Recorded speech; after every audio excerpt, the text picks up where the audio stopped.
Today I'm going to do a talk. It's called How the World's Best Marketing Minds Can Help Your Store.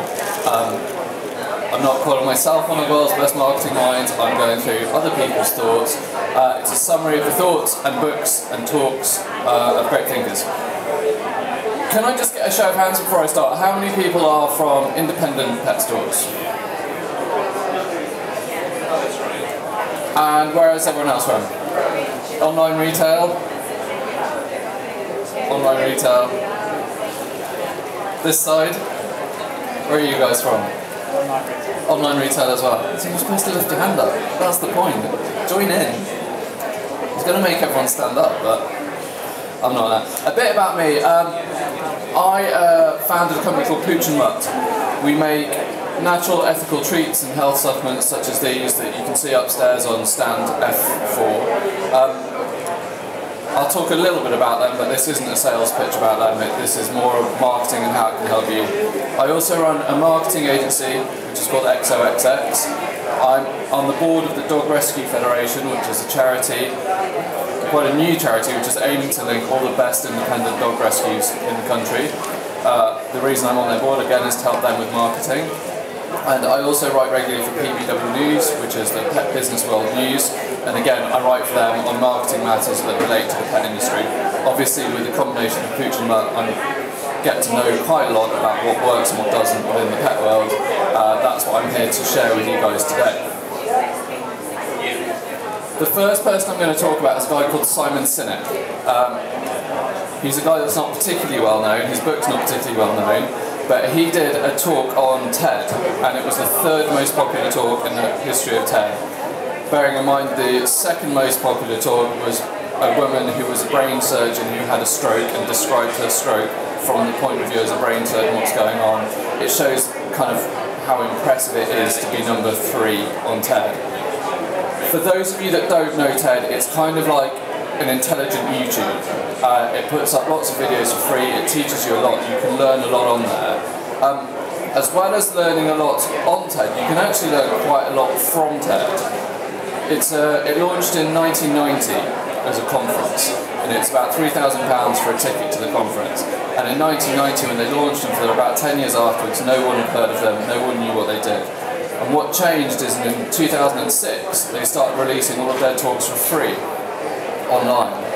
And a lot of business owners might at that point go, why the hell would we release everything for free? Who's going to come to our conferences if we're giving away the content for free? Certainly, who's going to pay £3,000 to come to our conferences if we're giving it away for free? What happened was they became incredibly successful, and so successful, and the demand grew so much from people consuming their content for free, that they had to launch a new brand called TEDx, where anyone can organise a conference under their brand and pay a royalty fee, and they ended up organising 8 conferences a day last year to show the amazing growth you can have by giving away things for free. This is similar to what's happening in the music industry as well. So everyone in the music industry complains about piracy, complains about people stealing free music and everyone getting everything for free, and record companies are very upset about this.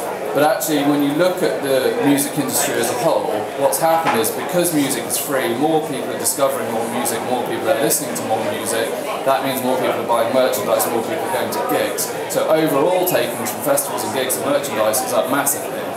The music industry is really healthy, it's just the record labels that aren't.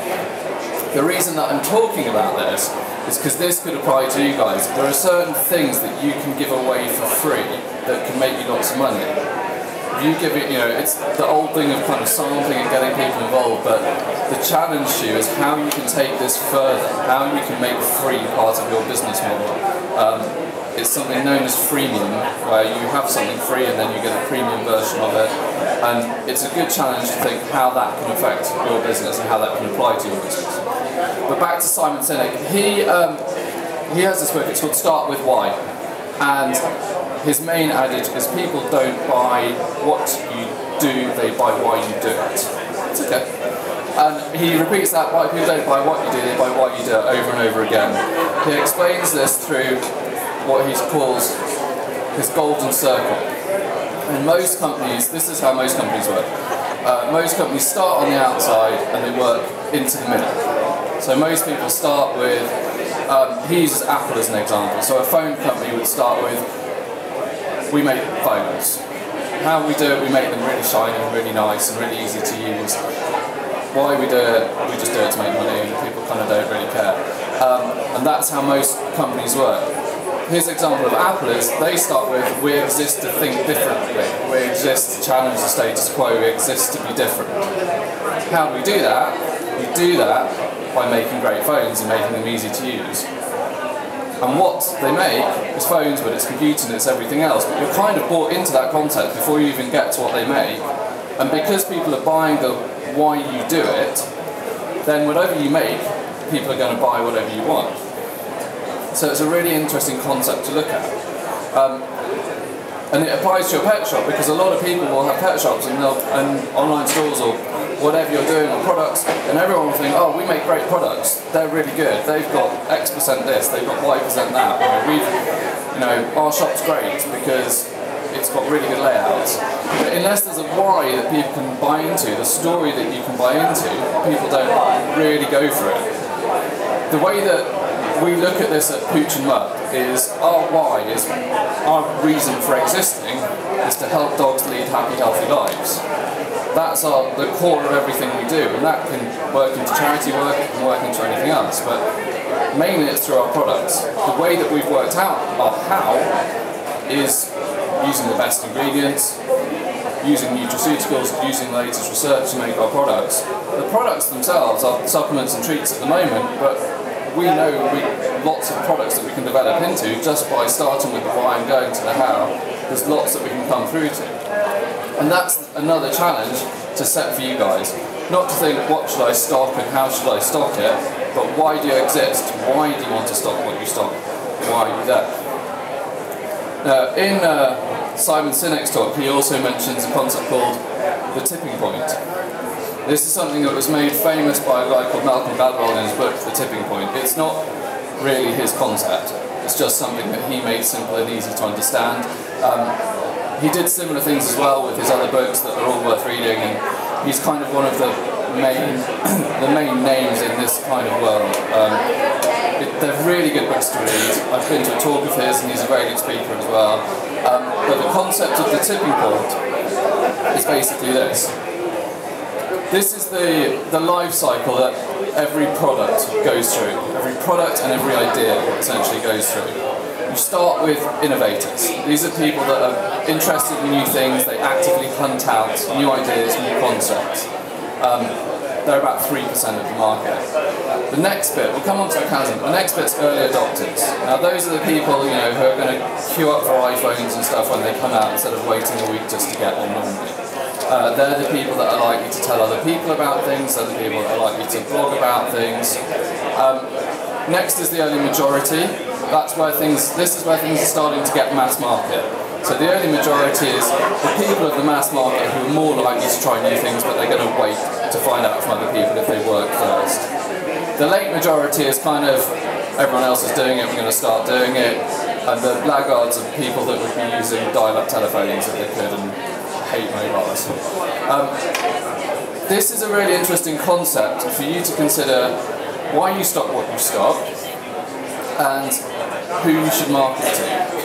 And what's interesting here is if you look at the chasm, this is known as the chasm because it's where most products fall down, and the tipping point is just past that where everything goes into the mass market. Now, if you take an example relative to the pet industry at the moment, raw feeding is probably about here, probably just past innovators. It's mainly innovators that are doing it, potentially a few early adopters. It's certainly not made its way into the mass market yet. Arguably, and I'm sure lots of people would argue differently, it will never make it over that chasm, for many reasons, being it's messy, it's difficult, it's hard to store, people don't have the room to do it, you can't put your dog at the dog sitter because they might not have to deal with it. There's many reasons why raw feeding will never go into that, but that doesn't mean that it's a bad thing to stop. What it means is that you have to work out who you're marketing to because of that. So that would be an early adopter product. Now, that therefore gives you about 6, 7, up to 10% of the market. But if that's who you're marketing at, it's not necessarily 10% of your market, because all of these guys are going to be buying pedigree from Tesco anyway. So they're not your market, you don't have to worry about it. But those guys, if you're going to market to them, you've got to market to them as early adopters. So they're the people who are going to be in your local dog pubs doing agility, they're going to be involved in the pet world. So if you market to them with early adopter type products, you're going to be successful. If you're trying to market early adopter type products to these people, you're going to be facing a massive uphill struggle, and it's going to be, quite frankly, a waste of your time. Alternatively, you can change the products to make them more like this, so good quality kibble-verse instead of raw food is more likely to get into an early majority or a late majority even, because it's not that much of a change for people. They don't have to change their lifestyles, they don't have to change what they do, it's just a simple product change. So if you're going to market to those kind of people, it's about matching your products and matching your audience and matching your marketing together. So it's a quite interesting concept to go through. Next up is a guy called Seth Godin, and he is kind of one of the gods of the marketing world, who, if he was doing a talk here, would have about 10,000 people and fill this room. He's really interesting to look at. All his books are very easy to read, and what he does is he bases each book around a simple concept. So this concept, for example, is a meatball sundae, which I'm guessing nobody really understands what a meatball sundae is. But within about 10 pages of the book you do, and it's this. Meatballs are really good, and they're really tasty, and they're really nice. Sundaes are really good, and they're really tasty, and they're really nice. But if you mix meatballs and sundaes together, they're neither tasty nor good nor nice. It's just a mess.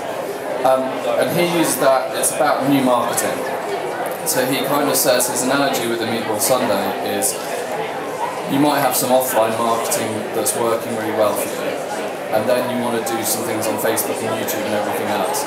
His argument is don't just stick them on top like you put meatballs on a sundae. Start again, start with something new and make something good from the ground up, instead of just mixing together two things that might not work as good as they may be separately. The next book is the Purple Cow, which again is something that you probably don't understand by looking at it, but the concept again is really simple. His point is, if you drive down the road and you see a cow, you're not going to stop. You're not going to tell anybody you've seen a cow, you're not going to take a picture of a cow, you're certainly not going to write a blog about having seen a cow. However, if you saw a purple cow as you drove down the street, you probably would stop.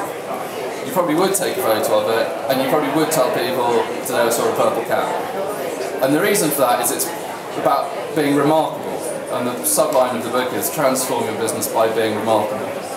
And the interesting thing about the word remarkable, it means able to make remarks on. So the whole point is just do something that gets people talking about it. And it can be anything. It doesn't, yesterday when I did this talk, somebody asked me the question, does that mean there's no such thing as bad publicity? And no, there is such thing as bad publicity, and bad publicity is bad. But being remarkable doesn't necessarily mean that you have to just talk about your products or just talk about your store. It goes back to the why at the beginning. Talk about why you're doing things. And there's a great example from another guy who wrote a book.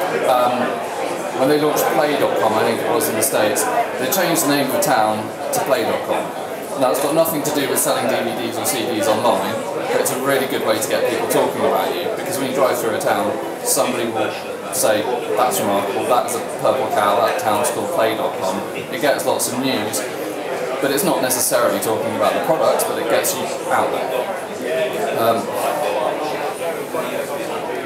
Next up, this group together are pretty much called the behavioural economists. They work out that we don't actually function like economists think we function, our behaviours are different. I actually went to a talk by Daniel Kahneman last night, and he had 2,000 people in the room and lots of very, very intelligent people all asking lots of intelligent questions, like a kid. But he won the Nobel Prize for Economics, and what's particularly interesting about him winning the Nobel Prize for Economics is that he wasn't an economist, or isn't an economist, he's a psychologist, and he's the first person to do that. First I'm going to talk about Eric Duplessis. He possibly wouldn't call himself a behavioural economist, although the other three would.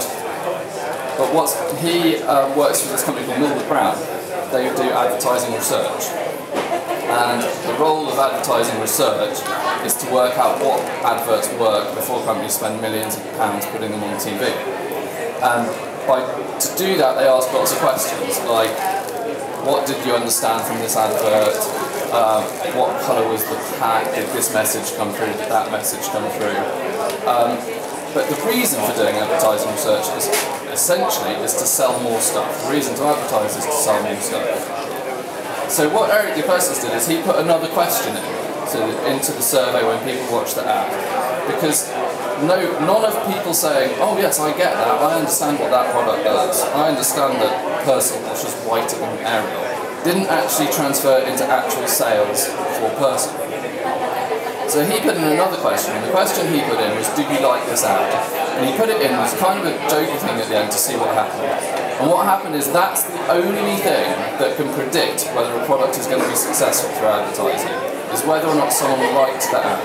It doesn't matter if they understood it, it doesn't matter if they knew the product or didn't know the product, it didn't matter if they get the message, but if they liked it, then they would go on to buy. And it's a very similar thing to what these guys have come up with. They basically say what people say is essentially a lie. It doesn't portray what they do. So you can do as much research as you like, asking people what they say, but it's not what they do. And the best way to explain it is through Daniel Kahneman. He has thinking fast and slow. And the basis of that is that we have two methods of thinking. We have slow thinking, we have fast thinking. And the fast thinking is what we do every day. It helps us walk down the street, it helps us react to things. Fast thinking is when someone says to you, what's 2 and 2, and you go 4, because you know the answer's 4. Whereas if someone says, what's 10 plus 14 plus 32 minus 36, you can work it out, but you've got to think about it. It's not a natural reaction. Now, we all think that we use the slow thinking more. We think that we're rational, but we actually aren't. And the best way to do that is to pick on someone in the audience. Who would like to be picked on? I'm going to pick on you because you're looking down. What's the answer to that question? If it takes 5 people 5 minutes, it takes 5 people 5 minutes to knit 5 hats, how long does it take 100 people to knit 100 hats? Really simple. What's the answer?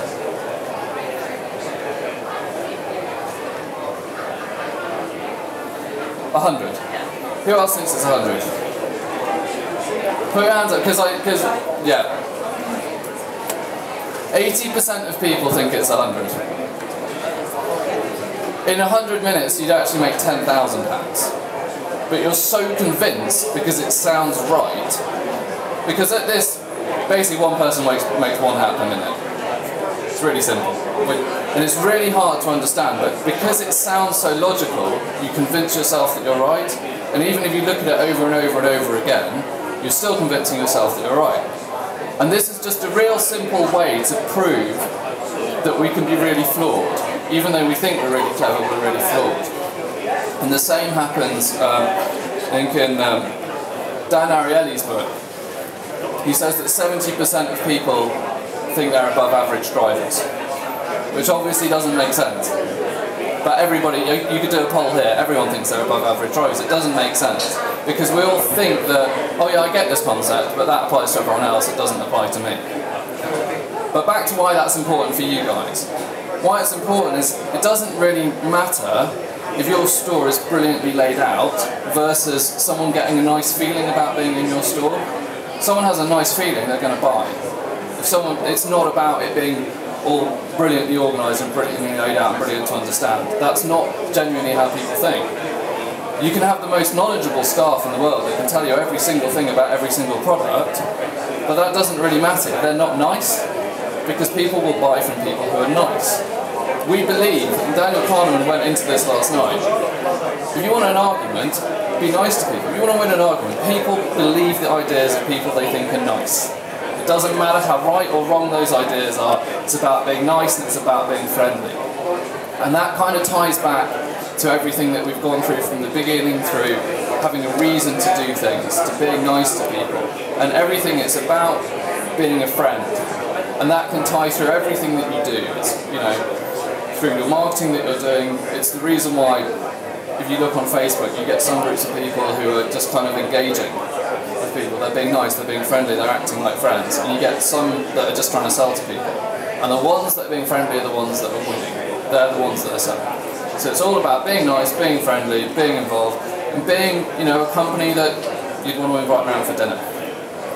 So, that's a little bit over my limit. I'm going to do something a little bit cheeky now and pretend that we're going to do something on mobile marketing. So can everybody get your phones out, please?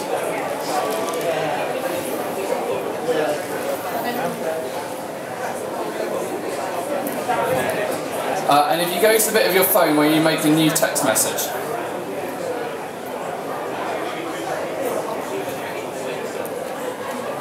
And I did say that it's about getting people to like you before you do stuff, and this is where it falls down a little bit. But in 3 weeks, I'm running the London Marathon as the final of a quadrilogy of events to raise money for the Royal Veterinary College Animal Care Trust. That is me doing the London Marathon 2 years ago, and I'm in a lot of pain. A lot of pain there. That is me finishing this triathlon here for the Royal Veterinary College. All you have to do is send a message to 70070, put in the message Guy B55, a pound sign, and then however much you think I'm worth, and press send, and it all goes to a good cause. Thank you.